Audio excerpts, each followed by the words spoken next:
This is the time, or the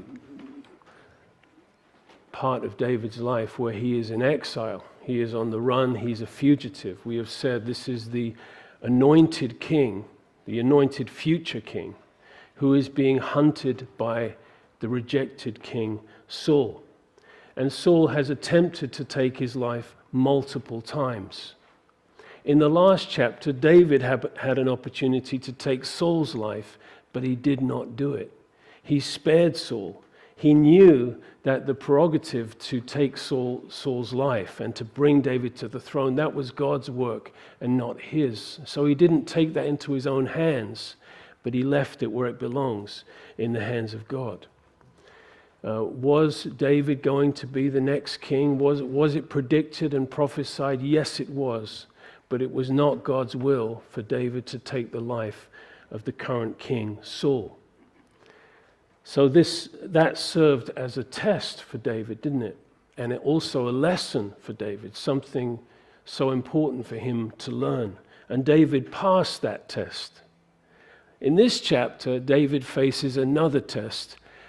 He doesn't do so well. He makes a wrong decision and he almost completely blows it in unbelievable failure of unbelievable proportions, but God intervenes, and David still learns from this experience. But before we get to that story, the opening verses deliver some news for us. In verse 1 opens with the words, "And then Samuel died." And of course this book is named after this faithful prophet and priest and judge. He was a unique character because he was the last of the judges and the first in the order of the prophets. If you like, he had one hand in the period of Judges and one hand in the period of Kings. And he as a man and also as the book Samuel, it transitions from the Judges to the Kings. So we see the end of an era, and now it moves from the Judges to the Kings and the prophets, of course. And Samuel, during his life, what a blessing he was to the nation and to many. We have all seen Samuel's pass in our lives. We recognize what a gift and what a blessing people are who have contributed to our understanding and our walk with the Lord, who have discipled us, who have been an incredible example to us. And we hold that to be very precious in our hearts.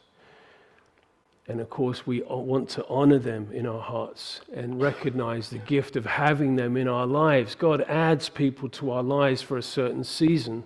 We don't know how long they're there, but we're thankful for them. And we don't just want to honor them at their funeral, but during their life. And it says that the Israelites gathered together and lamented for him and buried him at his home in Ramah. And David arose and went down to the wilderness of Paran. This would have particularly been challenging for David because of who Samuel had been in David's life. And we assume that David would have attended this funeral, though it was dangerous for him to do it. But unfortunately, we would question whether Saul would have attended this or not. Perhaps David going down to the wilderness was part of him taking time, his own personal time, to reflect and mourn and think about this man's life and the calling that God had on his own life.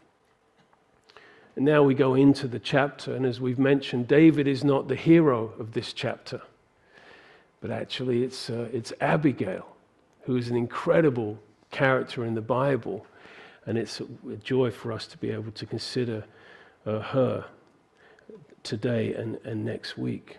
But David is not the hero. He makes an unbelievable, there's a reaction or a decision he makes that as those who have followed the journey, we are shocked a little bit by it.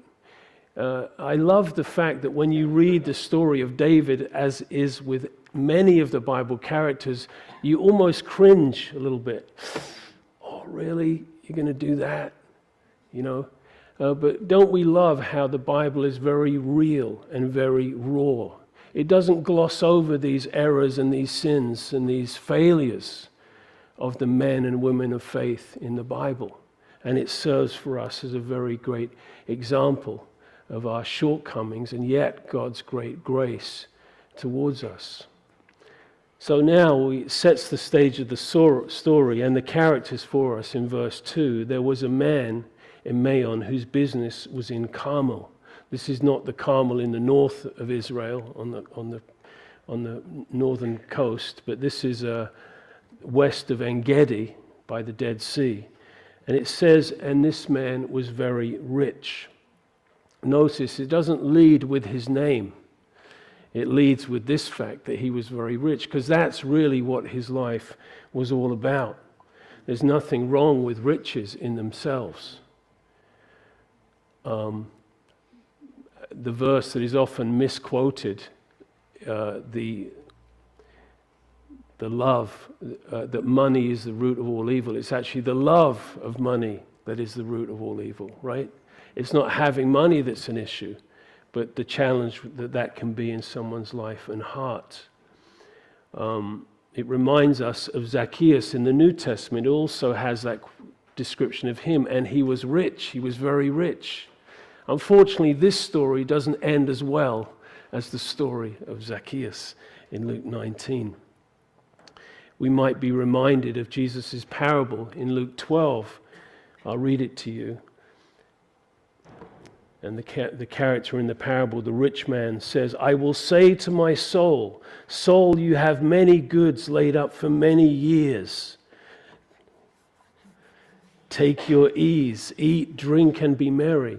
But God said to him, and do you remember what he called him? Fool. God said to him, fool, this night your soul will be required of you.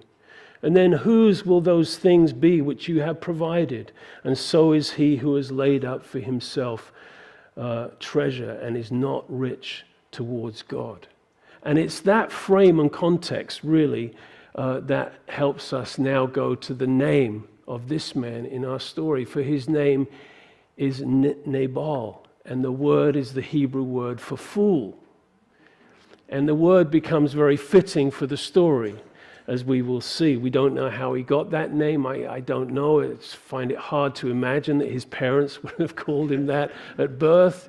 He probably earned that name. It was probably a nickname of some kind, but that's how he was known. And now the hero of our story, and the name of his wife was Abigail, and her name means my father is rejoicing. And she's described for us, notice, and she was a woman of good understanding and beautiful appearance. This is speaking of inner beauty and also outer beauty. The inner beauty here, good understanding, it means discerning, insightful, wise, that she had a good sense. She had the qualities that are laid out in the books of Proverbs that everyone should pursue and desire to have. This was a woman of great understanding and discernment, godliness. But the man, so this gives us again a contrast, but the man was harsh and evil in his doings. He was a nasty piece of work. You wouldn't want to have dealings with him. You wouldn't enjoy a relationship with this man. He was arrogant, he was unkind, he was hostile. And in this passage, he's also described as being evil in his doings. Now, the question might come to your mind, how did Abigail end up with Nabal as her husband? I don't know. Perhaps her discernment came later. Or perhaps she was thought that maybe he would change later. You can't ever put your trust in that type of thinking. That would have been foolish for her to do that. But nevertheless, they are together. And it gives us this other phrase on the end, he was of the house of Caleb. Now that's mentioned for two reasons. One is because it serves as another contrast. We remember Caleb, the character that he was. A man who believed the promises, who wanted to honor God, who had faith and humility in his heart. And this is a contrast to this man, Nabal. But it's also mentioned for another reason he was of the house of Caleb. What do you think that is? Huh? Okay, where he lived, in the region, yes, that's heading in the right direction. Huh? The tribe. What tribe was Caleb from? Judah. And what tribe was David from? So these men are from the same tribe. That's significant. Because you would imagine there would be therefore perhaps some favor that would be between these men of the same tribe, brothers, if you will. And David had been in this region in Paran for some time. It was the same area when Nabal had all of his sheep and his goats, 3,000 sheep, 1,000 goats. This is an extremely wealthy man. And all that time, David and his 600 men never messed with him. They never exploited the opportunity. They never took from him, in fact, the opposite. They protected him. And they were actually a benefit for David, for Nabal and his men. We could say that I think Nabal had more sheep and more goats left over at the end of the season because of David and his men. So, verse 4, when David heard in the wilderness that Nabal was shearing his sheep, now let's remember, David was a shepherd. He understood what this meant, the seasons and the end of the season and the shearing of the sheep. He understood that that was a time of great rejoicing. Just like at the end of the harvest, when they would gather the harvest, and it was a time of great celebration. In the same way, the shearing of the sheep, it was accompanied with great rejoicing and celebration. And the master, the owner, would take the opportunity to honor and bless everyone that had been part of that process, all of his servants and all of the shepherds and all of those that were shearing. And he would provide food and drink. And David and his men, we don't have any record that they'd asked for anything before, but David understands that this time is approaching. So he says in verse 5, it says, he sent 10 men. And David said to the young men, go up to Carmel, go to Nabal, and greet him in my name. And thus you will say to him who lives in prosperity, peace be to you, peace be to your house, and peace to all that you have. Now I have heard that you have shearers. I have heard that this is the time of shearing, and your shepherds were with us. And we did not hurt them, nor there was anything missing from them all the while that they were in Carmel. And again, it would be common that there would be raiders that would come in and take the opportunity from Amalekites or Philistines, whoever, who would come in and steal and harm. But none had been taken because of David's presence and his men's presence. He says, ask your young men and they will tell you. Therefore, let my young men find favor in your eyes, for we come on a feast day.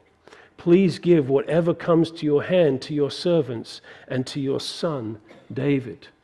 And this is a deferential expression, your son, David. He is coming with an expression of humility to recognize that it will be a blessing of grace from the hand of Nabal. And he calls himself, he says, your son, David. And this is a time now Nabal can show his appreciation. So he sends his men, verse 9, and when David's men came, they spoke to Nabal according to all these words in the name of David, and they waited. I like that little phrase, and they waited, looking at each other. I don't know, we told him, I guess we just wait. And there were 10 of them, because there was obviously an expectation that these 10 men, young men, would bring something back with them. And they waited. And then Nabal answered David's servants and said, who is David? Who is the son of Jesse? Does that remind you of anyone else who spoke like that? Saul, right? He would call David the son of Jesse. It was like he used it in a derogatory way. Who is the son of Jesse? Who is Jesse? You're the son of Jesse? That's so insignificant. And he uses that same phrase. Who is the son? Who is David and who is the son of Jesse? He obviously knows who David is. David had a reputation all through Israel. He had slain Goliath, and people knew who he was, certainly. But he responds with disdain and no honor in his heart. And this reminds us of David's greater son, the son of David. It reminds us of the Messiah, of Jesus, when he came. He came to his own, and his own received him not. In John 1:46, the question was asked, can any good thing come from Nazareth? And some received the Messiah and said, surely this is the Son of God. And when Jesus came to Nazareth, they said, who is this? This is Joseph's son? Joseph, the carpenter's son? It was like that. The Lord's anointed was not received by a fool. We could say the same is true today. Psalm 14:1, the fool has said in his heart, there is no God. Okay. He dishonors him further. Notice, there are many servants nowadays who break away each one from his master. So he speaks as a loyal supporter of Saul, the king.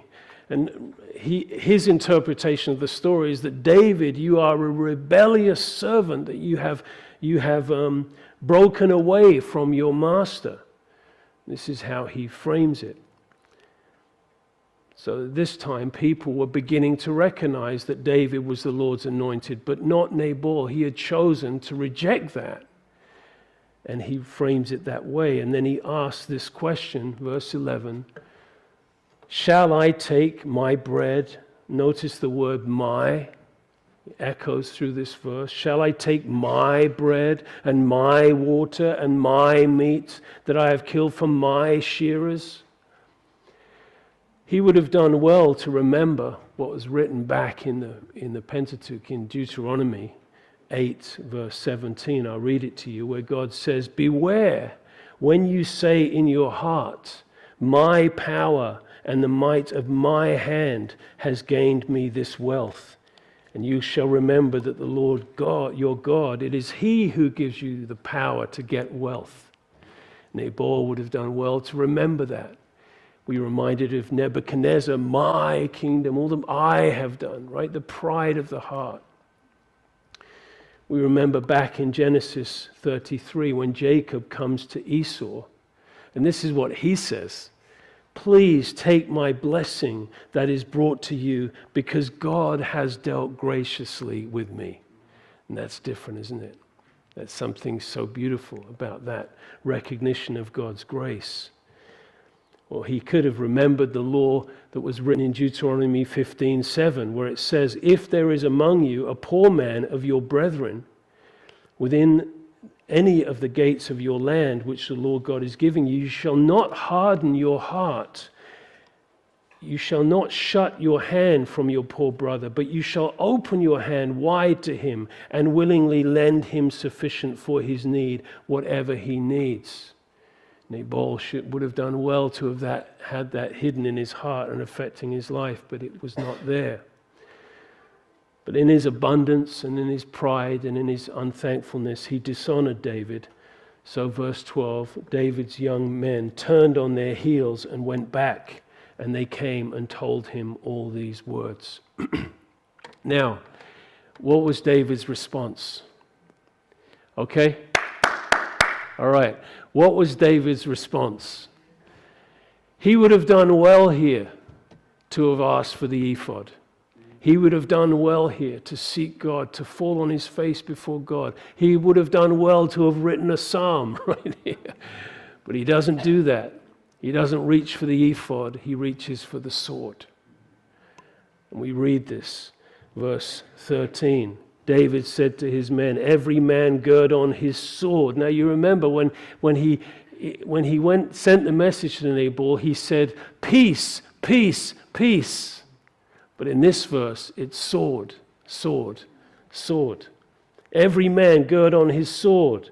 So every man girded on his sword, and David also his sword. 400 men went with him. This is a fierce response, isn't it? This is like mount up, get your swords, let's go. And they ride out like an army, ready to completely wipe out Nabal and his whole household. We read in the story, he's ready to destroy all of Nabal's house. And we say, wait a minute, is this the same David? Is this the same David who didn't take Saul's life in the previous chapter, is now ready to ride out and destroy the house of those from his own tribe in Judah because he was dishonored this way? Nabal returned evil for good. And now David is ready to return evil with evil. He's just about to completely blow it. The sword, the sword, the sword. And we say, how does this go from chapter 24 to chapter 25? Like, how is this possible? And we know how it's possible because this is a very personal commentary on the flesh and on the fallen nature. That success in chapter 24 doesn't guarantee success in chapter 25. That almost in the same verse, Peter makes the great confession, you are the Messiah, you are the Christ. And the next sentence, he's saying, oh, you will not go to the cross. And Jesus says, get behind me. 1 minute he's speaking for one kingdom, and then he's speaking for the next. It's humbling, isn't it? That we are so close, so susceptible to that type of failure. It reminds us of Elijah, who had such great victory over the prophets of Baal, and in the next chapter he's running from Jezebel. What a contrast. And he is a man of clay feet like us all. Every man gird on your sword. Ooh. It speaks into our life, doesn't it? Because there are many opportunities that we will have where we could react, where we could get angry, where we could want to immediately deal with this and give that person what they deserve. We would do well to remember that Jesus didn't give us what we deserved, that we have received so much grace. We would do well to remember that most of the time David did well in the Psalms because he asked God to deal with his enemies rather than him taking that initiative. So he's about to completely blow it here. And he saddles up with his army. But God also had a move. Oh, I didn't move that. Yeah, every man gird on his sword. So David had his move, and he's ready to ride in. But God also had his move in verse 14. Now one of the young men told Abigail, Nabal's wife. Again, she's the main hero. There's also another little hero in that verse, and that's the young man who had the initiative to think, wait a minute, you know who needs to know about this? Abigail. And he knew that she had wisdom. She obviously had that reputation among the young men, that Abigail had reason and wisdom and discernment and insight and influence. And she was a godly woman of wisdom, and he knew that she needed to know. So he told Abigail's wife. I love that he's not named. And the scriptures are filled with unnamed, unsung heroes who were instrumental in the story. God sees that. God honors that. And they say, look, David sent messengers from the wilderness to greet our master. Have I got the verse up there? And he reviled them, verse 15. And the men were very good to us. Now he gives the record of what really was the account. He tells Abigail, as she no doubt knew already, but the men were very good to us, and we were not hurt, and we did not miss anything as long as we accompanied them when they were with us in the fields. So he confirms what David was saying, that he had honored them, protected them. In fact, he goes further and says they were a wall to us, both by night and day. All the time we were with them, keeping the sheep. In other words, this young man is saying, you know what? It's fitting that David would have been rewarded. This is the appropriate thing that Nabal should have done, because David has been such an asset to us and to him. And what Nabal has done by dishonoring him is shameful, and it brings great reproach. And possibly we will suffer because of it. So, verse 17, now therefore know and consider what you will do, for harm is determined against our master and against all his household, for he is such a scoundrel. Well, that's quite bold words. Maybe, it means a worthless man. He's such a worthless man. On one hand, he's worth so much, but in the most important way, he's a worthless man, that one cannot speak to him. That's a good characteristic of a fool, isn't it? You cannot speak to them. They will not listen. They are not entreatable. They are blinded by their own pride and their own sense of right and their own, and you cannot speak to them. You cannot reason with a fool. And this is what he says here, no one can speak to him, which is why, Abigail, we're coming to you. He says the whole household will suffer. Me and all of the other servants and all of your family and the whole household will suffer. What can we do? And Abigail knew what to do.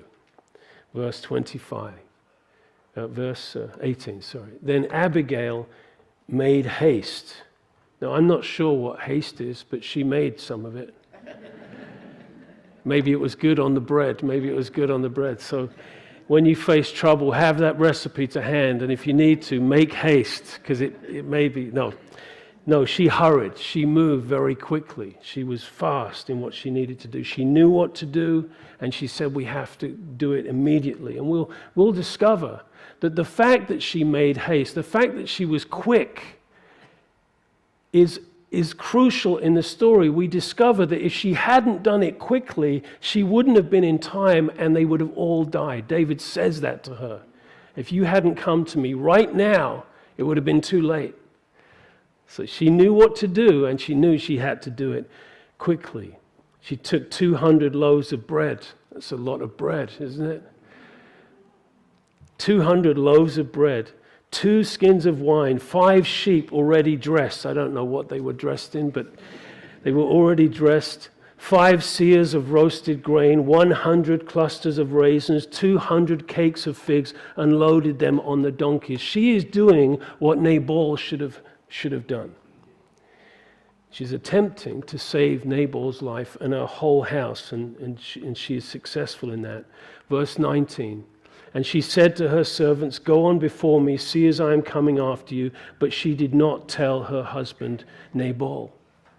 Now, this isn't a prescription for the marital relationship, not to tell your husband. Was she right in doing that or not? You decide. But what she did saved the lives of her whole household.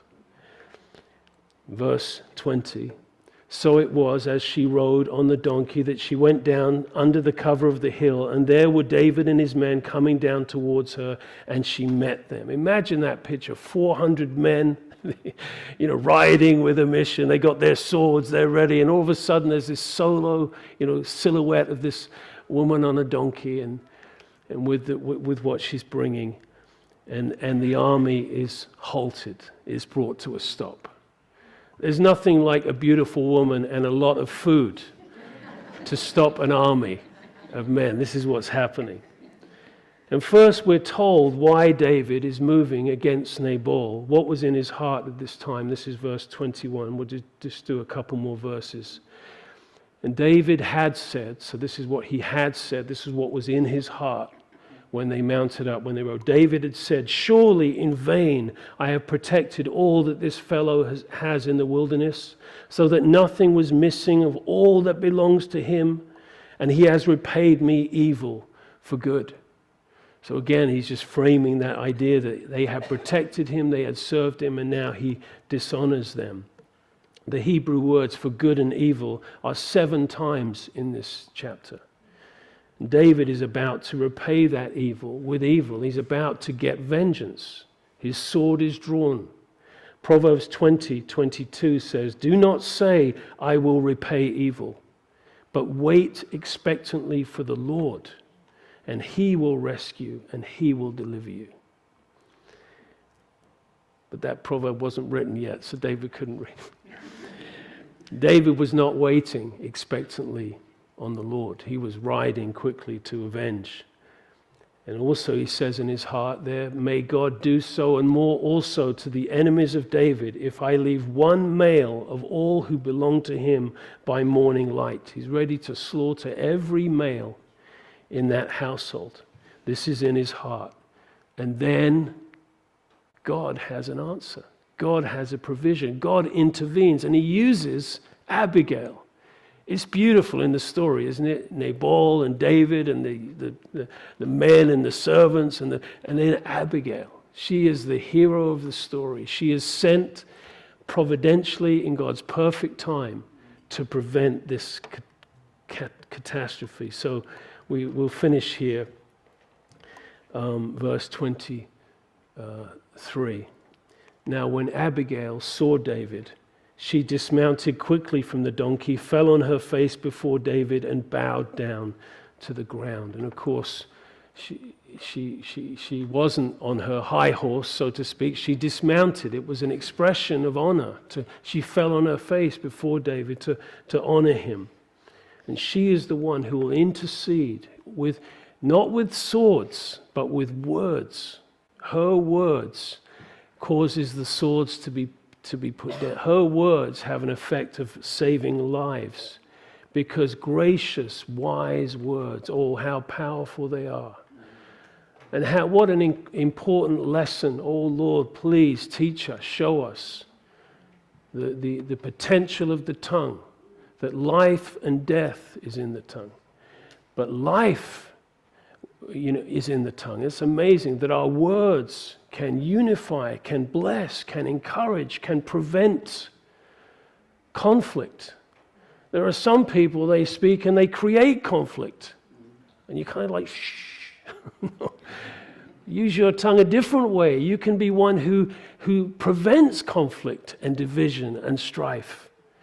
And one who brings unity. What a blessing that is. Oh, may our tongues be silver, as the Proverbs say, tongues of redemption that can intervene. You see that some people have such wisdom from above in how they deal with certain situations and speak to people.